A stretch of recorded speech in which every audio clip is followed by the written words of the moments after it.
Welcome to the Heroic Investing Show.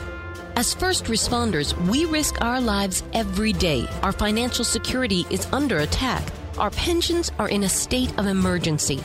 A single on-duty incident can alter or erase our earning potential instantly and forever. We are the heroes of society. We are self-reliant and we need to take care of our own financial future. The Heroic Investing Show is our toolkit of business and investing tactics on our mission to financial freedom. This is Heroic Investing, episode 182. 182 is kind of a part two of the most recent episode where I interviewed Dr. Forrest Bryant of High Speed Alliance.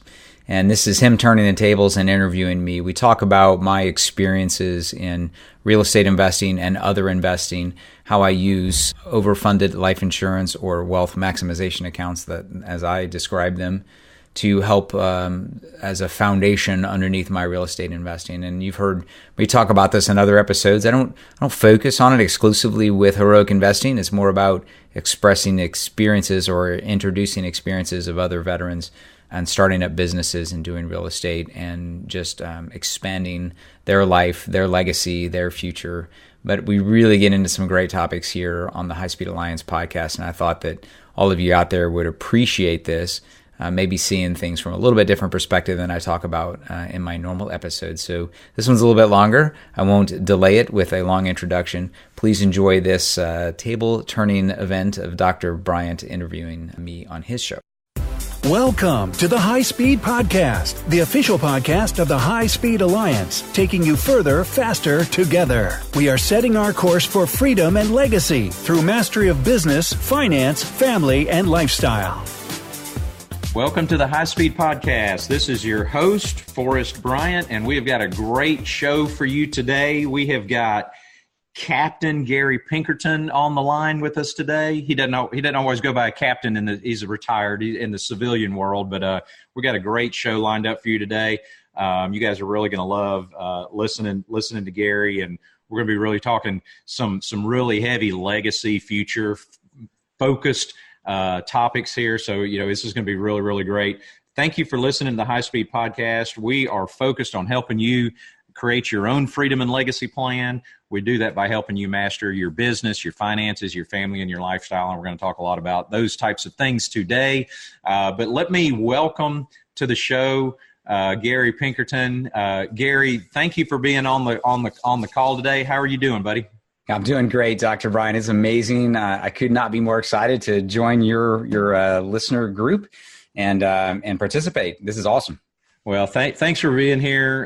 First off, thank you for your service to our country. You are a decorated naval submarine commander, and we appreciate your service. Retired as captain in the Navy, and we certainly want to go into that story a little bit. And I know I've heard it, parts of it a few times. Maybe we'll go a little bit deeper today, but it's fascinating. But thanks for being here. We're going to talk about a lot of really cool things. We're going to talk about permanent life insurance. We're going to talk about legacy. We're going to talk about setting up future generations to respect and to follow, as we talk about the Gen 2s and the G3s and, thinking about, what's going to happen after we're gone. We're going to talk about that today. So we've got some deep topics coming up down the road to make you think about why you do what you do. But before we get into that, Gary, let's let you introduce yourself to our listeners. And I definitely want you to throw in a little bit of that naval submarine history, because it's fascinating. But if you want to, let's start in the past and bring it up to future to what you're doing now. Sure, would love to. I really appreciate the opportunity. So, I grew up in Illinois, Southern Illinois. I think my high school class had about 185 people in it, and a town of less than 10,000, and on a dairy farm. What I saw back then was an unfortunate, underprivileged, didn't have the stuff my buddies had, my friends, the freedom and the ability to play sports and all that. But as I, matured in life, I looked back on what I really did have there. And that's actually what I'm trying to give to my kids and to everyone else. And so, as you said, we'll get into legacy one day. But what I had was life on a very remote place where I didn't have a lot of friends around. So I was around my father all the time and learned everything from him. He was an incredible mentor of mine, taught me hard work, taught me all kinds of ethics. I also learned along the way in the 80s when high interest rates hit and we were completely exposed. We had two big advisors who showed up on our farm all the time. One was a banker who always seemed to get us out of a pinch and give us a new interest rate loan, variable interest rate loan with a teaser that got us low payments for a short period of time in a world of 18% interest rates. And then we also had this life insurance guy who would show up and he'd always bring bunny bread, the Danishes for my sister and I, and we loved him. But I always saw my mother was extremely uncomfortable when he would show up because she knew a bill would follow. So it was a very interesting childhood where we had one guy who, as I look back on it now, was helping enable our own self-destruction with these interest rates. But we loved seeing him come in the short term. Fast forward into my high school time, we had kind of given up on the dairy. It wasn't profitable. And we're doing several other things. My dad and I were just running little entrepreneurial businesses. And I didn't know it at the time, but I absolutely thrived in that environment. Lost the farm, midway through high school. I lived in a trailer for a couple of years. And there was no future in Illinois for me. So I was, thankfully I had studied hard. My parents had, put us through private Catholic school when they didn't have the money to do so. And as I was, finishing up high school, very late to the game of applying for colleges, I applied to 3 different places: Air Force Academy, Naval Academy, and University of Illinois, and got accepted to all and free ride to all of them. It was really, really, a great experience. And I chose Navy because I didn't have the vision to be a pilot, and I didn't choose University of Illinois, even though I went there later for graduate school. I love the place, but I wanted to get out of Illinois. I wanted to make sure I was launching from the Midwest because it had just been a fairly painful experience at the time. Now looking back on it, man, I realize that I'm at heart an entrepreneur. I love real estate. I love entrepreneurship. So I take this little bit of a 30-year pause in the middle of that, and I go to the Naval Academy. I study engineering, had a great time. I got a graduate degree at University of Illinois, and that was a lot of fun to be back with friends and family. I joined the submarine service. It's really interesting. I was torn to the last moment, literally the last moment, between submarines and Marine Corps, which seems like on the opposite end of the spectrum. In some ways they really are, but really what I was pulled towards was that, again, that entrepreneurial, small business, small company, camaraderie that I saw in both of those organizations. And in the end, I went with submarines. Actually, kind of the Navy chooses that for you. I went and took a test, and they said, you're coming with us. So I joined the submarine force, and I was on 4 submarines throughout my time. My last one, I commanded the USS Tucson, which was one of the last Los Angeles class submarines. It was in Pearl Harbor, Hawaii. It was just an absolute dream. And I had a great deployment out in Asia. Came back in 2011 and turned over my gorgeous submarine, a very sad moment, and then came back to the Washington, D.C. and Annapolis area, taught at the Naval Academy for 3 years, was on the joint staff of the staff of the Joint Chiefs in the Pentagon. Just some really amazing experiences. And then turned to real estate and entrepreneurship. At this point, I'd kind of done some self-improvement and development and realized that I wasn't on the wrong path, but there was a path that inspired me greater. Opportunity to get back with my family, let my wife start up her career, stop moving them around.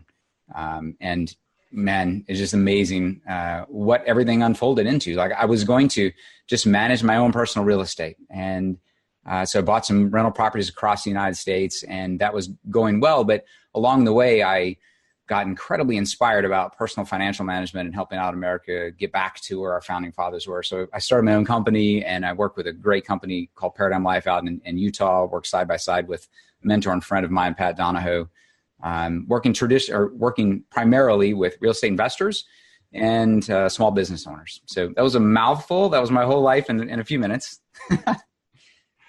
So that's fantastic. Well, thank you so much for going through that, and thank you for your service. And so let's kind of bring it into let's talk a little bit about what you're doing now, and how permanent life insurance really kind of factors into what you're helping your clients with today. Absolutely. So if we go to 2011, I had read all of Robert Kiyosaki's books and anything else I could come up with. No Money Down by Robert Allen, and I was just convinced that I was going to take my money, which was in the stock market at the time. We had just gone through the 2008 correction. I got really pretty scared, kind of a watershed event where I lost 50% of my money. A lot of it was back by 2011, but I just didn't really want to go through that again. And I realized that I am inspired by personal financial management. I always really had been. I love running small little businesses. And again, I just think that's where America, I know that's where America started, and I think it's where America is most happy. And so I'm buying this first property. I'm waiting on it to be completed down in San Antonio, Texas.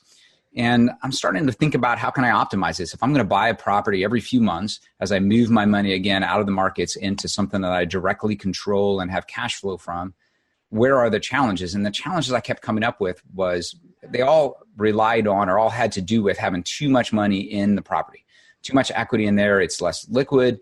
There's more chance of somebody, acquiring it from me with a fraudulent lawsuit or something. So I was really just kind of focused on, listen, my money was at risk in the markets. I'm trying to correct that. The last thing I want to do is put it at risk again in a different environment. And it led me to this concept of borrowing against your own permanent life insurance, storing your family wealth in permanent life insurance like the Rockefellers did and all wealthy Americans have forever, but most Americans did in the early 1900s, and a little bit of a lost art that I'm inspired to get back to. But for me personally, initially, it was simply just a unique way to fund the down payments of my rental properties. So I would use normal conventional loans. And then when it came to the down payment, I would borrow against my life insurance and let my money sit there and continue to compound and grow. And so that's how I ended up there. After 3 years of operating them in my own life, I realized, man, this is much bigger than just a unique way to fund real estate. This is about storing and growing wealth. It's about helping families and building legacies. And again, for me, it's getting America back to where our founding fathers had us started. And that's what inspires me. That's why I kind of left the Navy a little bit early and started my own business to help share these concepts with people. So you mentioned the Rockefellers. So go a little deeper there and just kind of pinpoint, tell our listeners a little bit about, how John D., some of the things that he did that we're trying to emulate or learn from. Right. So there's a great book out by a good friend of mine, and I don't remember the exact title because I'm not sure it's even launched yet, but it's The Rockefeller Way, or how the Rockefellers did it, I think. So, and I'll try to come up with that before the end of the podcast, or at least give it to you for show notes. But I studied a couple of biographies on John D. Rockefeller and Henry Ford and everybody else that was just a tremendous individual in the 1800s and 1900s, and tried to figure out what qualities could I learn from these individuals. And John D. Rockefeller was an amazing individual, all of the things that he did, but right near the end of his life, he and his son really started focusing on foundations and on giving back and both preserving their family wealth, but also continuing to create wealth with their foundation. And so if you go to New York City, and you go to Rockefeller Center, it's it's a huge building and a beautiful area. And that family, if you study them, you've studied the foundation, they give away far more money than most families, most family offices even see. And yet, if you look at some peers of theirs, like the Vanderbilts and even, I don't know, I'm sure we could come up with many others, but there's lots of families that just disappeared. The legacy's gone. Yet we're on the 7th generation following John D. Rockefeller, and the family's as strong as it ever was in the past. And there's really two things, I think, that he did, that set that up. So, around the beginning of the 1900s, just before the Federal Reserve was created, just before the American tax system was created, John D. Rockefeller set up some trusts, and he put a large amount of their family money in life insurance. And those two vehicles, the trusts were grandfathered in at his time, but both of those vehicles enable the family still to today grow their wealth and still access it while it grows tax-free, and then pass it on tax-free to future families, right? So that's what I'm trying to help enable with the middle class. There's this concept of family office, and I'm sure you've probably gotten into that with other guests and with your group, but it's an actual IRS term, and it refers to families with over $100 million that have people in their employment that focus on specific aspects of their lives. And it's a great concept. And there's absolutely no reason why it can't be there for the middle class. And so a very good friend of mine who's been on your podcast, Aaron Chapman, and I both, and my mentor and friend, Patrick Donahoe at Paradigm Life, all three of us are really working to figure out how can we bring that to the middle class. And one of the key components, along with trusts and legacies, contracts, is this idea of storing and growing the wealth in life insurance that will be used by current generations, coupled with education about how to respect it and trust it and use it efficiently, and then passes on to future generations. And that's how you keep a legacy, and that's how you keep financial education moving forward. Well said. And for our listeners, that they may have heard me mention this before, but I love talking about the Rockefellers. But if you don't know, not you, but our listeners, the Rockefellers still have a multifamily office that's active today. The website is rockco, ROCKCO.com. Look it up. But they have, I don't even know what the number is, billions and billions and billions of dollars that they not only manage for themselves, but for other family offices as well. But it's pretty phenomenal that the decisions that they made so long ago, and a lot of those insurance companies that were, Gary, you and I have had this discussion, but I worked for a period of time for an insurance company, and just doing the research, going through there, some of these big mutual companies have been in business for 150 years, and it's pretty phenomenal to see what they've done and to see what those dividends have paid through the entire 150-year span. So if you go, I think we just lost there was one Dow, original Dow company, which was GE, that was still on the Dow Jones, and they just recently rolled off. So, there's not any of the original Dow companies that are still on there. But if you look at the span of over 150 years that some of these mutual companies have been paying out these really high dividends, it's pretty phenomenal. And I'll throw out another little tidbit on that while we're on it is, just if you're listening, if you're thinking about permanent life insurance, which you guys know I'm a big fan of, those dividend rates follow interest rates. And so we are in a rising interest rate environment, and you're going to see for holders of permanent life insurance over the next few years, you're going to see that dividend rate go up. So just kind of an interesting little tidbit. But let's talk about what are the products, Gary, that usually that you're seeing and that you're helping clients structure for themselves, for their spouses, for their kids, for their estate. What are the actual products that you like to use as you're kind of putting those together for them? Yeah, absolutely. So the only ones that I personally structure are the permanent life insurance, high cash value life insurance. So you have the ability to add something called a paid up additions rider, and it's essentially the ability to put, it's really single premium life insurance that attaches to a main one. But in more layman's terms, it's just the ability to dump cash into a life insurance personal wealth vehicle that will then be accessible and grow, at rates of 3 to 5% today. But as you said, a couple of the major companies have started to raise their rates already. And so, if you go back a decade ago, it was 7 or 8%. And, and historically, over the last 150 years, they've just followed interest rates in America up and down. So that's the main vehicle. Of course, there's also, a personal pension system, which is essentially an annuity for people who are looking for more consistent income they can't outlive. But for the real estate investor, for the small business owner that's still, out there growing their assets and growing their businesses, really, it's those personal wealth systems on themselves, on their children. I love the concept of putting it on kids, even if it's not within a trust and legacy focused. It's a fantastic vehicle. For example, my children have them for going to college.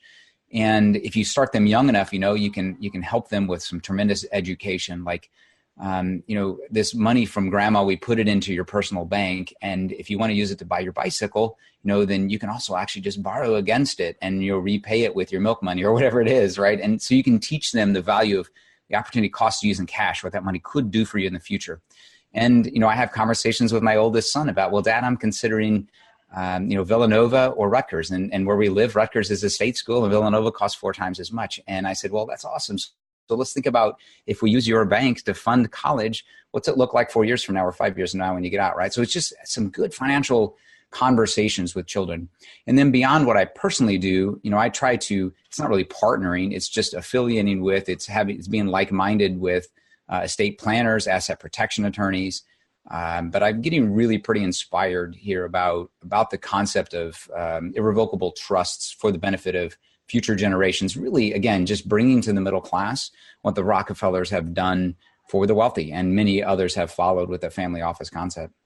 Yeah, no, I love it, and we're in alignment. That's one thing that we work on is taking those family office concepts and making them relevant and bringing that down to the level where many of our physicians and dentists and CEOs can access that type of mindset and thinking, and also deal flow and investment. So I love that.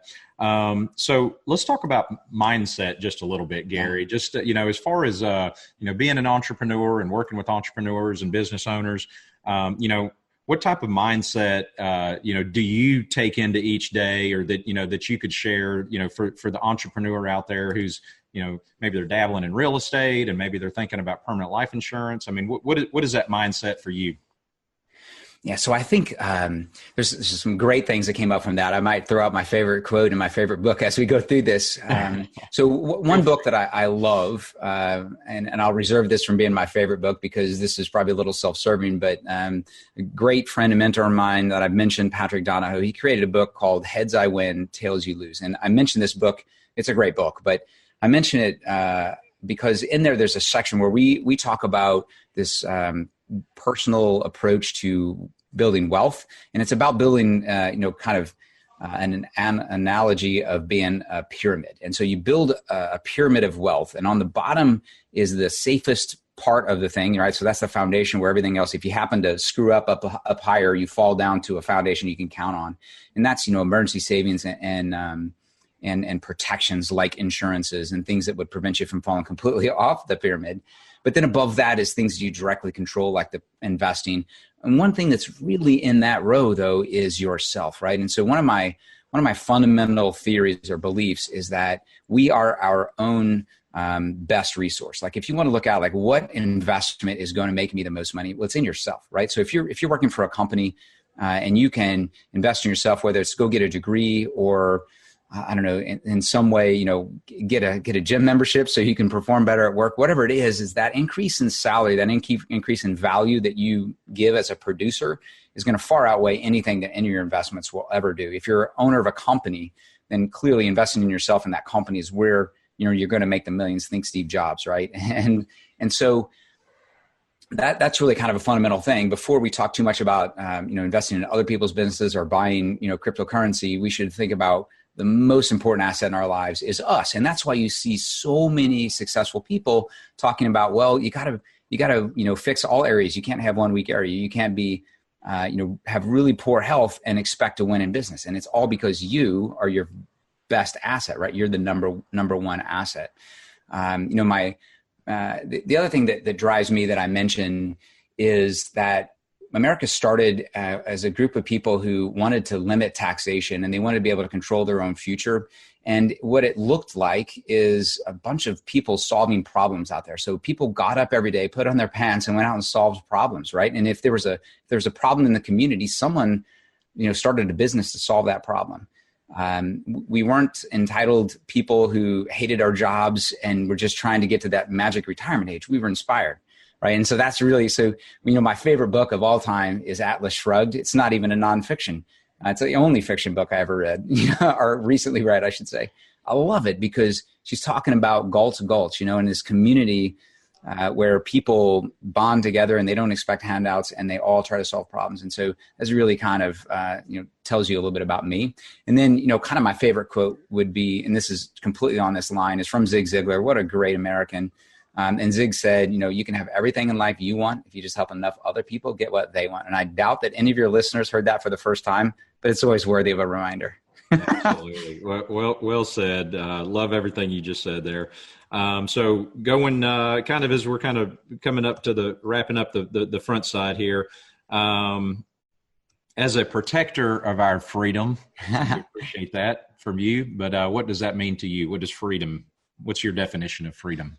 Freedom to me is the ability to make your own decisions, to control what's going to happen in your life, and to be surrounded by, a justice system or a rule of law that will support you in that, right? So that you have the belief, the comfort, the confidence that if you go the extra mile to improve your life and the lives of those around you, that you will see the fruit of that, right? It's not going to be taken from you.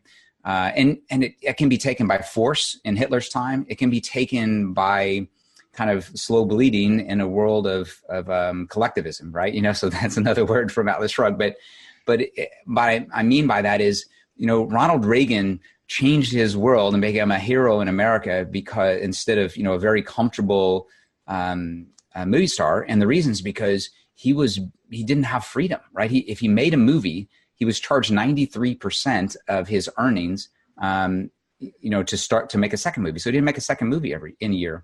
And so he stood up, and essentially it ruined his health to become a hero in America to try to get back to where we were. So I believe freedom is having the ability to earn something, to have intellectual property, to have it protected by a justice system, and a government that doesn't go much further than that. Oh, that's amazing, Gary. Well, you are a true American hero. Thank you so much. Thank you for being here. Thank you to our listeners for listening. Don't go anywhere, Gary. We're going to go over to the backside here, and we're going to go a little bit deeper into those topics, and we're going to talk more about real estate, and we're going to talk more about permanent life insurance, and I'm sure you're going to have some more. I mean, you're just an incredible leader, and we appreciate your service to our country and also to entrepreneurs and business owners now. So just appreciate you so much. So if you've been listening to the High Speed Podcast, thank you so much. We would love if you would subscribe to us on iTunes and like us, so we know that you're out there. But thanks for listening. Gary, thank you so much. Any final comments on the front side here before we go to the members only side on the back? It's been a true pleasure. And if anyone wants to know more about how I tick or what makes me tick, it's very simple. GaryPinkerton.com. Is the easiest way, and sending me an email there is simple as well. It's just Gary@GaryPinkerton.com. It's been an incredible pleasure. I hope I've inspired someone to jump out there and be an entrepreneur and focus on their finances. Thank you. And thank you for reminding me. I forgot my last question, which was how to I wanted to get in touch with you. So, boy, you're good. You're on it. You're on it today. Thanks. All right, Gary. So thanks so much. Thanks for listening, and we will talk with you guys soon.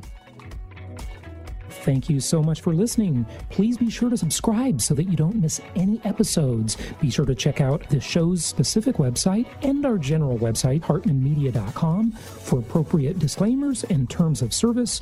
Remember that guest opinions are their own, and if you require specific legal or tax advice or advice in any other specialized area, please consult an appropriate professional. And we also very much appreciate you reviewing the show. Please go to iTunes or Stitcher Radio or whatever platform you're using and write a review for the show. We would very much appreciate that. And be sure to make it official and subscribe so you do not miss any episodes. We look forward to seeing you on the next episode.